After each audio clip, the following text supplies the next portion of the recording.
Hey everyone, my name is Dr. Dolores Tarver. I'm a licensed psychologist here in Georgia, coming to you with your next mental health moment as we wrap up September, which is Suicide Awareness and Prevention Month. I wanted to make sure that I spent some time addressing women and suicide. And so today, our topic is I'll Rest When I'm Dead, Women and Suicide. Now, I know you all have heard all of the different stereotypes, all of the different statements that are frequently said about women and by women, such as, I'm strong, I don't have time for this, I need to put others first, I'll put myself last, that's the way we're supposed to handle things, I'll take care of it, don't worry about it, let me take care of that for you. I don't have time for me. All of these things that lead into women feeling obligated to do things, being nurtured, think frequently as caregivers for people and frequently caregiving for a variety of different people, whether that is something that is taken on or something that a person feels like is pushed on to them. Women are frequently feeling overworked and overwhelmed, however, feel like they don't really have a choice and that's what they should be doing. All right, so let's kind of talk about how that affects women and get into some of these statistics. So we know that women are actually more likely to experience suicidal ideation or have a suicide attempt, though men are more likely to be successful in their attempts and actually complete suicide. A history of suicide does put women at higher risk for suicide in the future. There is a myth that women attempt suicide for attention. That is not true. We need to take all attempts and all concerns that a person might express about their safety very seriously. Women will frequently utilize means such as poisoning, the bleeding out, such as cutting from the wrist, drowning, hanging, and firearms a little less frequently than men. However, it is important to note that amongst our preteen and teenage girls, suffocation has actually been shown to be on the rise as a more lethal means for that age group completing suicide. The use of poisoning is higher among women or girls who are prescribed psychiatric medications. Intentional overdose is higher in women who have a history of dealing with chronic depression. That tends to be one of I think the biggest factors for women in contemplating suicide is depression.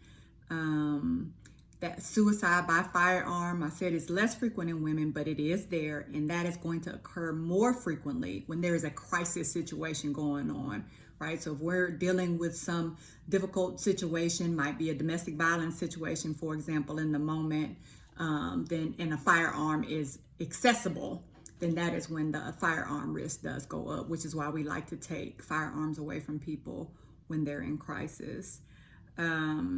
From 1999 to 2014, there was a 24% increase in suicide rates among our girls from ages 10 to 14, which is a pretty startling statistic. However, the highest age range of women who are at most risk for suicide is actually 45 to 64. And as we talk about some of our risk factors, you'll begin to understand why that age group is at the highest risk. So let's get into it. What are some of these risk factors? We're very social beings. We care a lot about connecting to others.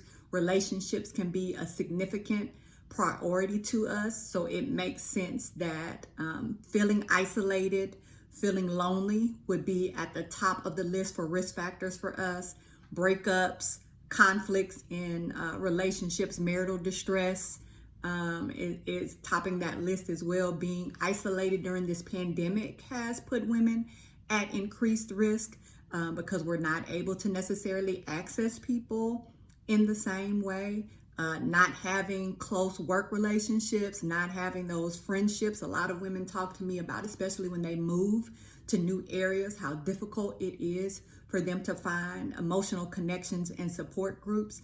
And frequently women feel like they're putting themselves out there a lot only to be rejected or to be used by people and taken advantage of. And of course, that's another risk factor when you feel like, well, why do people continue to keep rejecting me, or why do people continue to keep taking advantage of me? And when you look around and you don't really have people that you can count on, then that can be an incredible risk factor for women. Feeling dismissed by healthcare providers, the stereotypes of women exaggerating their symptoms. There's nothing really wrong with you. You just want attention. You want people to feel sorry for you. There's something always wrong with you. It's in your head. That crazy word that I've talked to you all about before as being something that we need to move away from, right? So what does this tell me as a woman? That what's going on with me doesn't matter. It's trivial to people. I'm over exaggerating. Women will frequently think, okay, well, maybe it's just me. Maybe there's nothing really wrong with me. Having gone to the doctor and them say, well, I can't find anything physically wrong with you. And sometimes women hear that as, again, well, mentally you're unstable, as opposed to, hey, stress can cause these physical manifestations in your body. Lack of sleep, right? So we're not even addressing what's really underneath why a person is presenting. We know that women, particularly Black women, are frequently turned away and not given the best care that they deserve, especially if they present in the ER, because there's this notion again that you're maybe med seeking or just wanting that attention. So you could be in significant pain and you leave there with Tylenol, which will not touch any kind of significant chronic pain, which is also a risk factor when we have women who are dealing with chronic issues of all kinds of systems. It might be autoimmune disorders, it might be chronic pain issues from accidents or other trauma that's happened in our lives. We know that a lot of women deal with Crohn's. We may be having women that are dealing with MS, right? So these challenges that women are experiencing and not really being able to get any kind of relief, or really sometimes even being diagnosed with the correct thing. I've known several women who have been misdiagnosed for years with things, and so their internal digestive systems are all thrown off. Every time they try to eat, there's diarrhea or there's nausea, and imagine just dealing with that, right? So we're challenged into what we can eat, what can we take to actually deal with that. That's not going to upset our stomach, and so that is a huge risk factor for women. Caregiving, right? Caregiving is one of the biggest risk factors I think that we have for women, because it may be a child that has special needs that you're taking care of. It could be a child with multiple diagnoses. We know that women often adopt, so you could be a foster mom, taking care of foster children, managing that distress, dealing with aging parents. We know that sometimes women feel as if they're the only ones really doing things in their home, that the bulk of the responsibilities for managing the home falls on them, and so they often feel overwhelmed.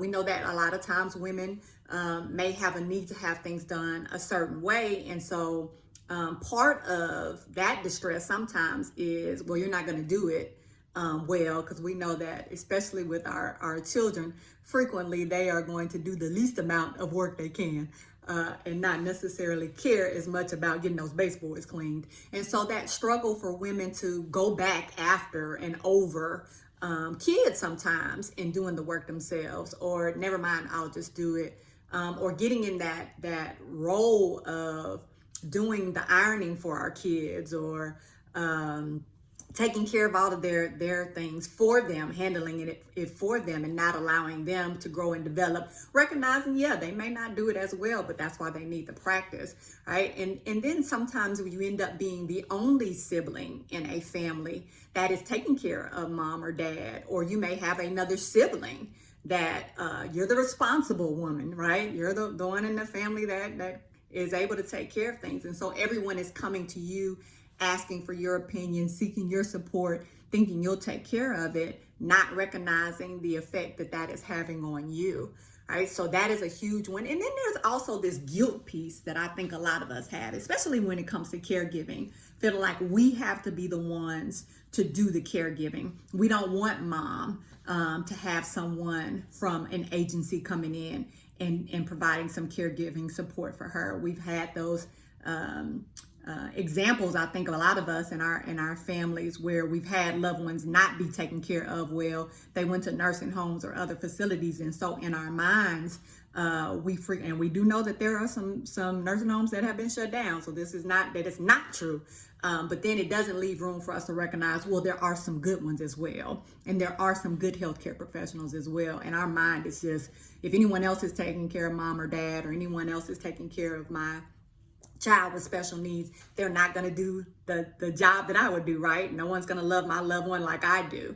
And so then I'm taking all of this on and I'm not getting a break. I'm not getting any respite from that. And so then I'm ended up having more medical conditions as a result. Now my hair is falling out. Again, not sleeping well, stomach all upset, showing up at work, and it's coming out in that way. I'm more irritable and frustrated with people, tense all the time, on edge. Get to the point where you're just so tired of people calling your name, you wish you could just change your name. So those kind of things are going on. But again, we end up bringing some of that on ourselves because we feel this sense of obligation that we're into, that ends up becoming a challenge for us. And then, other things that we end up dealing with are our own expectations that we place on us, right? So those expectations of you as a wife, you as a mom, you as a professional. And so I'm trying to balance work and life. I'm maybe trying to move up in a career and try to figure out how we're going to manage these kids, especially at home during the coronavirus. And a lot of times there's an assumption that women will take care of it. So if the kids get sick, they're calling mom to come pick up the kids frequently, it may be that in a partnership, there's an expectation that the woman will take care of them when they're much younger, and that they need their mom, right? And so there may be less support from male counterparts. And then again, sometimes we want it that way. And so we feel like that's what we should be doing. And so again, we're putting that pressure on ourselves. Postpartum depression ends up being a huge risk factor for women after having a child. And oftentimes women are not necessarily aware that they're experiencing postpartum depression. And there's still so much shame, I think, for women in talking about mental health. There's so much stigma still associated with it. Like nobody, again, wants to be labeled as crazy. And this is frequently because of how we talk about mental health that people feel so embarrassed and uncomfortable talking about it. Domestic violence. We know that women can be in partnerships with people in their lives who are abusive to them. This could be ongoing abuse that they experience, even from their parents. There could be abuse. You talk to mom or dad and there's that constant verbal abuse. There's definitely physical aggression that occurs in families. So there's that piece that women can be dealing with that can put them at risk. Childhood sexual abuse that occurred, or sexual assault that occurred later in life that caused significant trauma and that women are struggling with. Eating disorders, body image concerns, so much pressure on women from all over the place to look a certain way, to feel as if they are beautiful, or that they have some worth and that their worth is tied to their appearance. And so that's a lot of additional stress that's placed on women. And again, that goes back to some of the loneliness and relationship piece. Are people going to want to be around me if they don't view me as attractive? And then we get into the weight issues and the size discrimination that goes to colorism and all of those other things that go along with it. Am I being looked over because I have a certain weight or certain skin color or certain hair texture, right? The stereotypes that come along sometimes with the color of our skin and where we're from.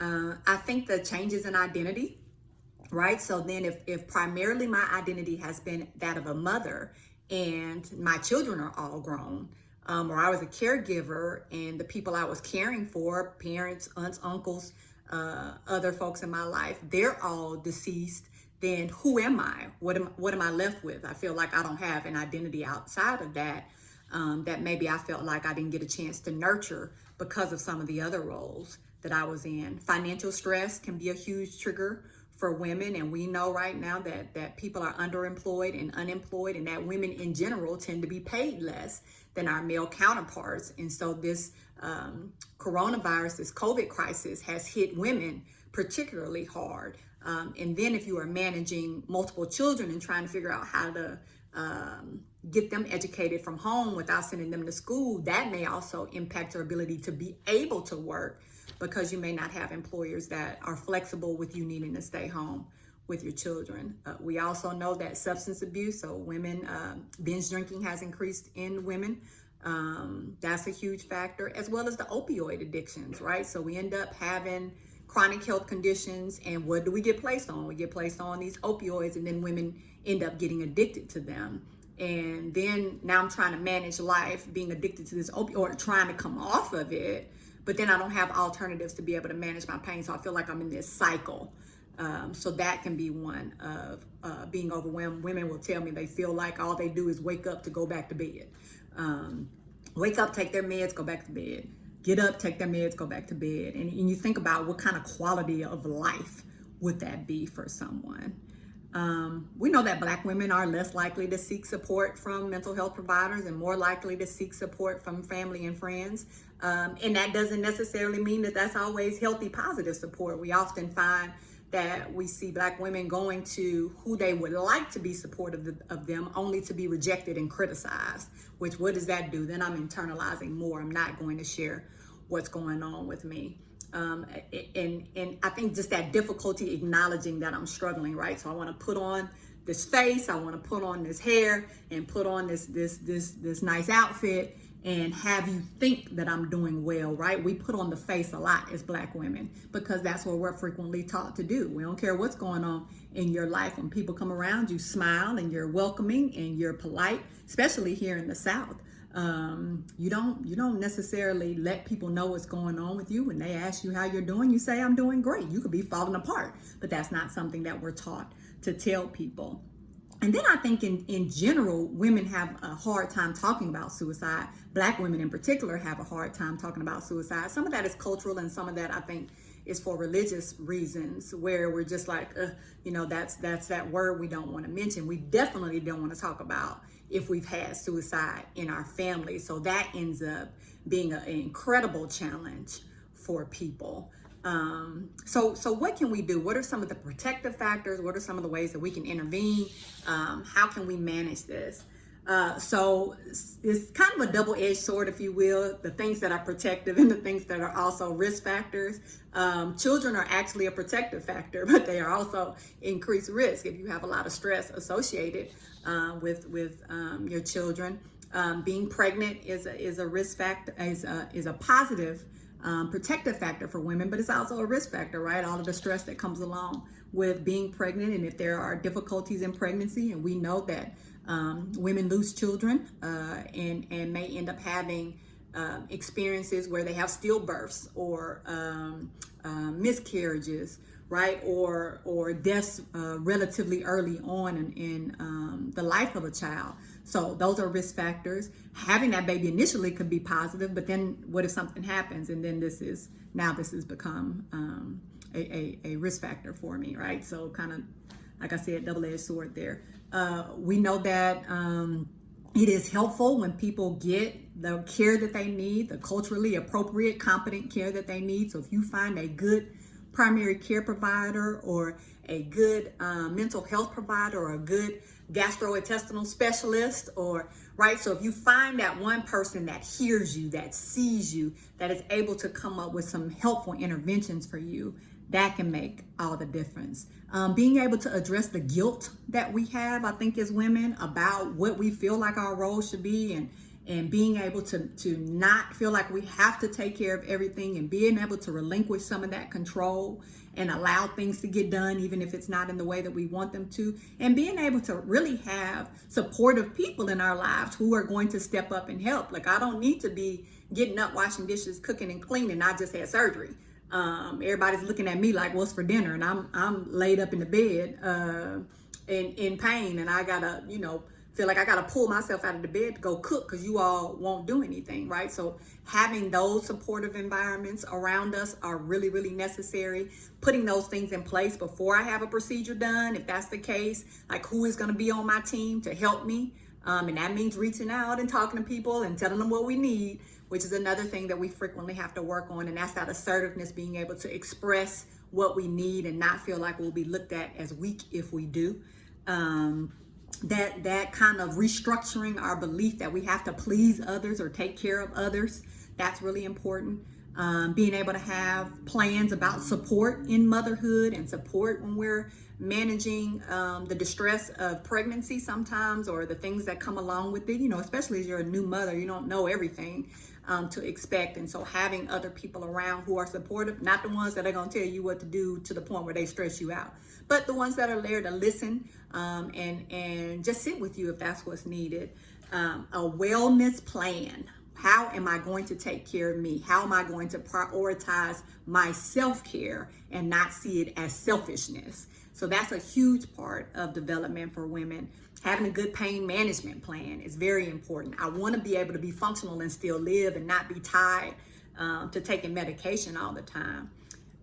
We also want to be able to check on our friends, right? You hear this all the time, check on your strong friends. I will say to you, check on all your friends. And let's get away from this strong, weak mentality, because that's what's putting us in these categories that we're trying to maintain now. All of us need support. So just check on your friends, period. Don't assume that when that person stops texting or coming around or calling you back that they're busy. That may be an indication that they're dealing with some depression and some other issues and they're isolating. So put those folks particularly on your radar. But just get in the habit of just checking on people in general. I think that, there's so many different aspects to a woman's identity, and it is important that we nurture a lot of different aspects instead of just focusing on, and everybody doesn't want to be a mother and everybody doesn't want to be a partner. There are other aspects to nurture: your career, your connection to the environment, things that you're doing to walk in your meaning and your purpose, being able to establish ways to support different agendas that you have, your plan for education, or how you want to be able to deal with racism, or whatever it may be that you're doing, so that if one thing stops, that doesn't mean that you're now lost, right? So my kids are going to grow up one day. They're going to be adults. They're not going to need me in the same way. So what's going to be my identity after that? Or if my partner ends up dying, or if I don't get married, like I don't want my identity just to be tied to partnership. So having that wide range of identity also helps in terms of being a protective factor. So what are your resources? We have mentioned, I think in every one of these episodes, the National Suicide Prevention Hotline, 1-800-273-8255. Again, 1-800-273-8255. You can locate a mental health provider through your insurance. You can Google Psychology Today and put in your parameters for finding a good provider. Therapy for Black Girls, one of my favorites, Dr. Joy Harden, has a list of Black female clinicians. We can work with our faith-based institutions to have some therapeutic resources intertwined there, give people access to mental health providers, have a list. Black Mental Wellness is another website that you can access. Liberation Meditation, which is an app. That's a really good one you can utilize. Latinx Therapy for our women that identify with a Latina connection. The Loveland Foundation actually was created to offer financial help to women seeking therapy. So that's a really, really good one for Black women who are looking for resources and can't afford therapy right now. I don't want you to feel like you can't get it. Connect with them as an option, right? So be well, be healthy, be able to say you need some support, and be able to say no to some things, right? Because we want you around. We need you, we see you, we love you, and we want you to be your healthiest self, okay? Be encouraged.